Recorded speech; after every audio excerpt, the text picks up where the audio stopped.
After nearly 2 years of conflict, Syria appears to have become a cash economy, and there seems to be no shortage of it, despite falling oil and tax revenues and rising costs. This may be why. Records obtained by the investigative website ProPublica document 8 flights between Moscow and Damascus, the cargo Syrian banknotes, in total 240 tons of them. We're talking about billions of dollars being printed in a very short period of time.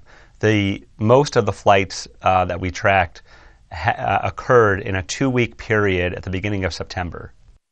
The Russian government will not confirm what was on board this Syrian plane, photographed by aviation enthusiasts in Moscow. But the date of the photos coincides with the date of the logs for the flights carrying the money. Records show the plane flew over Azerbaijan, Iran, and Iraq, completely avoiding Turkish airspace. A former Russian diplomat says it was a perfectly legal business transaction.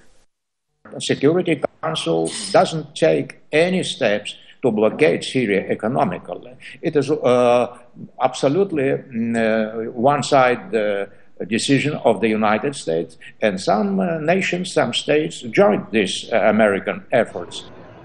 Syria's currency used to be printed in Austria, but European Union sanctions put an end to that deal. I think we've been very clear, both publicly and privately, how we feel about any country, Russia included, supporting the Assad regime in any way. The cost of goods are expected to increase with the infusion of new money.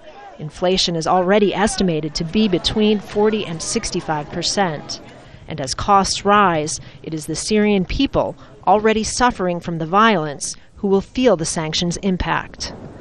They can go on for a while, despite the economic disaster within the country. The sanctions, the hope is that sanctions would weaken the regime, and certainly it will. But would that result in its collapse is another matter, I think. Having a steady supply of cash will allow the Assad government to continue paying its workers, most crucially, its soldiers. Kristen, Saloomey, Al Jazeera.